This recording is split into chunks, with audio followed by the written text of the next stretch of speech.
Merci Ibrahima Ben Diallo. Ça fait plaisir, hein, l'expression l'insubmersible. Allez, on continue notre émission. On va ouvrir le chapitre judiciaire de cette émission. Dans un instant, on parlera de ce commandement express adressé au procureur spécial de la CRIEF, Ali Touré, de libérer immédiatement l'ex-ministre d'État des Affaires présidentielles, ex-ministre de la Défense nationale, Dr Mohamed Diané.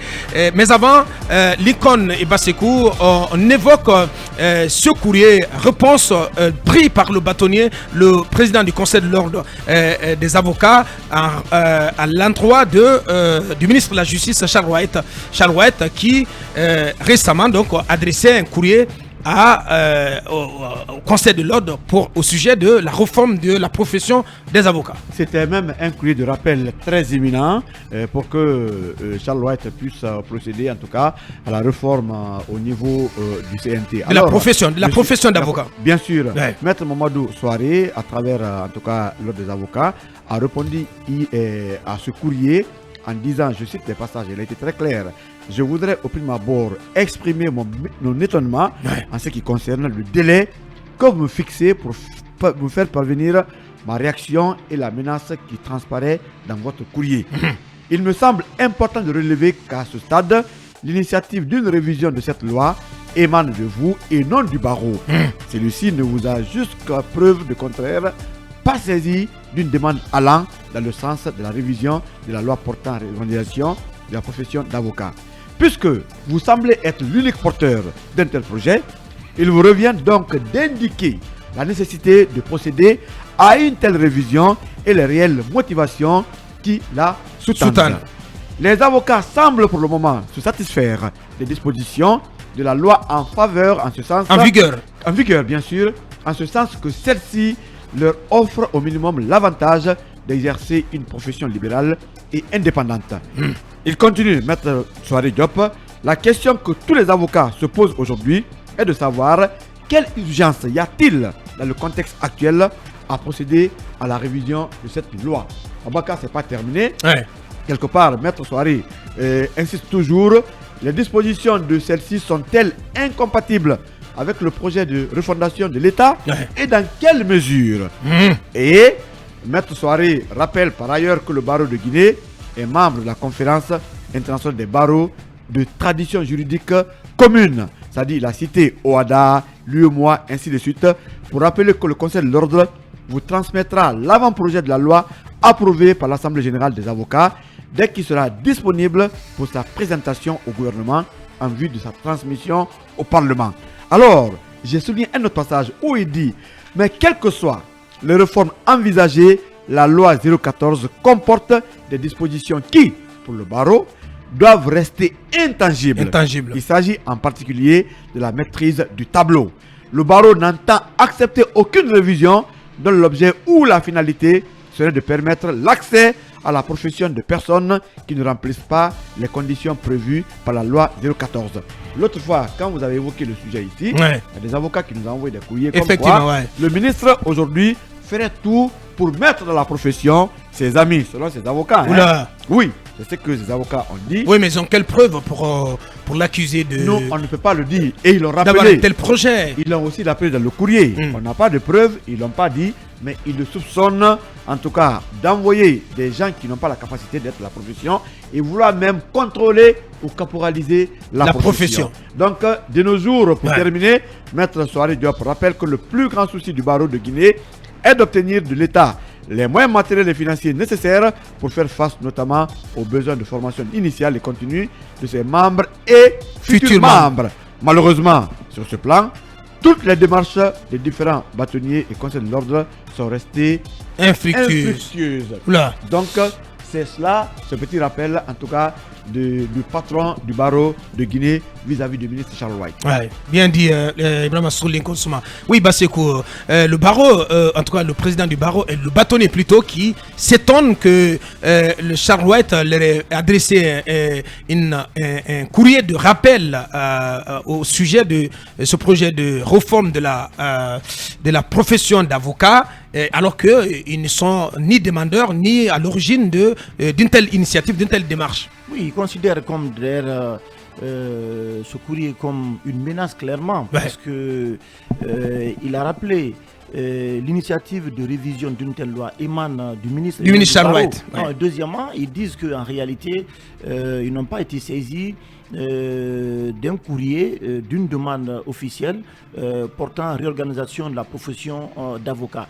C'est le ministre parce qu'il se pose la question de savoir il y a quelle urgence. Absolument. Parce que pour eux, les dispositions contenues dans la loi qui encadre la profession d'avocat, pour l'instant, ces dispositions conviennent, ne posent pas de problème. Oui, surtout que ça les permet d'exercer une activité libérale et indépendante. C'est le ministre qui entreprend cette révision de la loi portant sur la profession d'avocat. Logiquement, donc par conséquent, il n'a pas de pression à exercer sous le barreau. Deuxièmement, c'est à lui de défendre le projet. Si ça devrait passer devant l'Assemblée nationale, c'est à lui de dire qu'est-ce qui est dans cette profession, dans cette loi aujourd'hui. Quelles sont les insuffisances? Voilà, quelles sont les insuffisances, qu'est-ce qu'il reproche. Mais en filigrane, on apprend qu'il y a suffisamment de problèmes liés aux conditions de recrutement des avocats que le ministre Charles White contesterait. Il pense qu'il faut ouvrir, notamment, il faut revoir les critères de recrutement au sein de la profession d'avocat pour permettre notamment à toute personne désireuse donc d'être avocat qui remplisse donc les conditions de pouvoir s'inscrire, d'accéder à la profession. Mais vous avez vu aussi cette question d'intangibilité également, et c'est sur ce point que les avocats attendent le ministre Charles White sur un pied ferme. Voilà, parce que il a donc, vraiment parce que pour eux, il y a des dispositions dans cette loi auxquelles il ne faut pas du tout toucher. Absolument, et ils pensent que le débat aujourd'hui, c'est comment créer les moyens techniques, les conditions financiers pour permettre aux avocats de mieux exercer leur profession. Talibé, c'est quand même un courrier réponse au ton assez clair et pour ne pas dire au ton cash. Au ton cash et même sans appel, puisque cette lettre laisse transpirer des soupçons, des accusations d'un projet ou d'un agenda caché du ministre Charles White Abouakar, quand ils disent que les avocats semblent pour le moment se satisfaire des dispositions de la loi en vigueur, en ce sens que celle-ci leur offre au minimum l'avantage d'exercer une profession libérale et indépendante. Ça veut dire que, en tout cas, si ça ne tient qu'à eux, ils n'ont pas à redire du contenu de cette loi parce que cela leur est garanti. Est-ce qu'ils sous-entendent que le projet que Charles White porte, le projet de réforme, voilà, le que Charles White porte vise justement à rétrécir justement les marges de manœuvre de cette profession libérale et indépendante? La question se pose parce que quand ils disent, puisque vous semblez être l'unique porteur d'un tel projet, donc il vous revient d'indiquer la nécessité de procéder à une telle révision et les réelles motivations qui la sous-tendent. Est-ce que la démarche initiale, c'est-à-dire l'idée même d'une réforme, est-ce que les avocats y ont été associés avant que cela ne tout porte à croire que la à la base c'est pas un projet partagé, inclusif avec les avocats. Avec les avocats. Parce qu'il précise que la question que tous les avocats se posent aujourd'hui est de savoir quelle urgence y a-t-il dans le contexte actuel d'une transition, par exemple, en tout cas, à procéder à la révision de cette loi. Les dispositions de celle-ci sont-elles incompatibles donc, avec la refondation de l'État. Avec la refondation de l'État? Toutes ces questions se posent et aujourd'hui, la balle est dans le camp de Alphonse Charles White. Pour moi, il doit ronger ses freins. Il doit, en tout cas, revenir aux démarches, en tout cas, de concertation, d'inclusion et partager nécessaire parce que je pense que c'est ce qui manque généralement ou souvent aux démarches du ministre Charles White.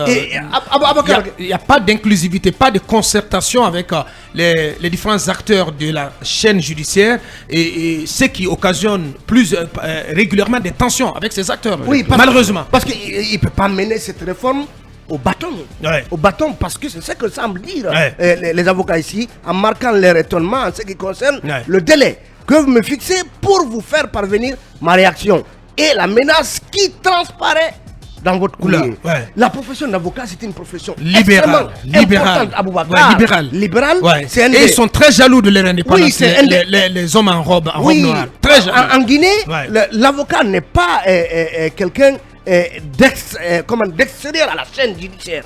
Il est suffisamment important. Partie prenante. Partie prenante entière, justement, à la chaîne judiciaire.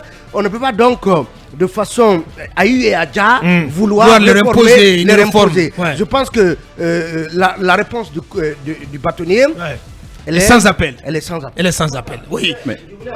Oui, allez-y. Ce courrier-réponse du bâtonnier, à mon avis, cache un malaise. Il y a un problème entre les avocats et le ministre Charles Wright.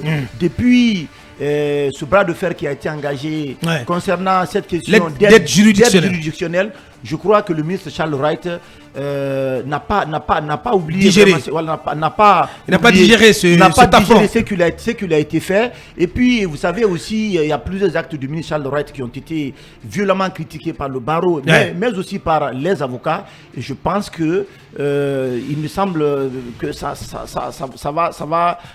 risque vraiment de capoter entre le ministère et les avocats de Guinée. Aboubacar, finalement il prendra pas la parole. Non, cabinet, parce que attends, si le ministre Charles Wright avait eu une démarche concertée, mais qu'est-ce qu'il a, Charles Wright, d'être à couteau tiré avec les magistrats, avec les avocats, avec tout le monde? C'est très compliqué à la fin du compte. Est-ce que Charles Wright a voulu couper l'herbe sous les pieds des avocats qui travaillaient déjà à un avant-projet de réforme? Parce que ce passage dit, le Conseil de l'ordre vous transmettra l'avant-projet de loi approuvé par l'Assemblée générale des avocats dès qu'il sera disponible pour sa présentation au gouvernement en vue de sa transmission au Parlement. Ça veut dire qu'il y a déjà un avant-projet en cours de conception, en cours de production de la part de l'ordre des avocats.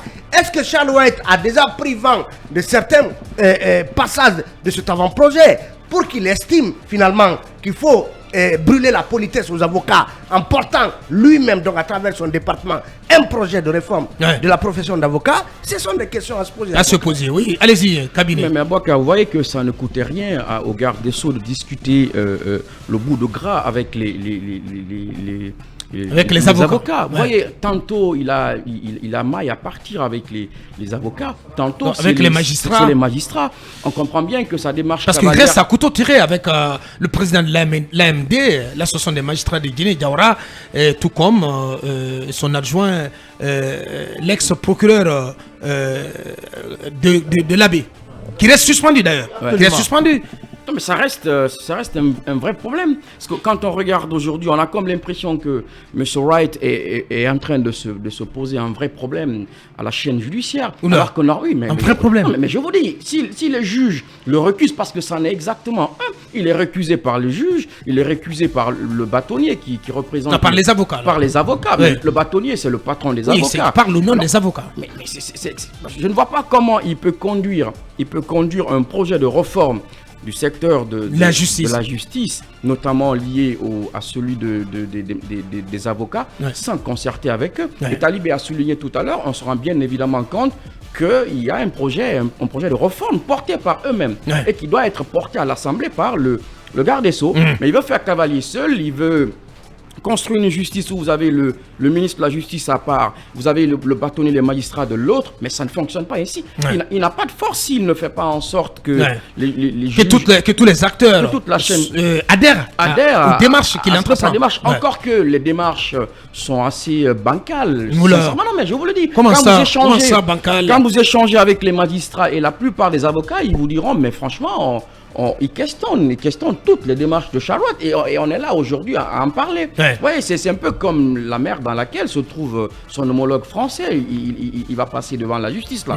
Il faut faire attention. Il faut faire attention. Un garde des Sceaux, il fait dans la gestion harmonisée, concertée. Inclusive. Mais si vous allez franco tout seul, mais vous allez vous casser la tête. Ouh là là. Allez-y, Diarraye. Qu'est-ce que vous en pensez? Diarraye ne dira pas le contraire. Je pense. Bien sûr que oui. Charles White ne peut pas lui seul se substituer à la justice. C'est pas lui seul qui représente cette justice guinéenne. Je pense que d'ailleurs l'appareil judiciaire guinéen est tellement gros qu'il dépasse justement la personne de Charles White. S'il y a un projet de loi à prendre dans ce sens, il devrait justement se mettre au niveau des avocats, de tout l'appareil, des magistrats, pour justement entreprendre des démarches, discuter là-dessus et trouver un compromis, se mettre ensemble pour enfin proposer ce projet de loi. D'ailleurs, s'il y a un projet de loi qui est déjà en train d'être... s'il y a un avant-projet de loi qui existe déjà, je pense qu'il doit se mettre en rapport avec ceux qui sont derrière cet avant-projet de loi pour pouvoir harmoniser ce qui devait être changé ou ce qui devait être maintenu dans le projet de loi en question. Mais il y a suffisamment d'incompréhension entre lui et les avocats et également les magistrats. Je pense aujourd'hui qu'il doit faire attention pour ne pas justement empirer la situation, puisque nous voyons qu'il est déjà à couteau tiré avec les magistrats et les avocats. C'est quand même pas important à ce stade de créer d'autres problèmes qui à mon avis, n'ont pas de sens. Il faut éviter cela. Il faut se mettre avec tout le monde, puisque des incompréhensions à cette allure au sein de l'appareil judiciaire n'honorent pas du tout la justice guinéenne, n'honorent pas aussi notre pays, puisque nous sommes également à un moment décisif de l'histoire de notre pays. Il faut que la justice s'illustre comme étant l'élément central, l'élément incontournable pour justement redresser tout ce qui se passe de mauvais au sein de l'État guinéen. Bien dit. Allez, Mamadouri, pour en terminer. Je pense que les dissensions, les incompréhensions entre Charles White et la corporation des avocats aujourd'hui n'est pas une marque guinéenne.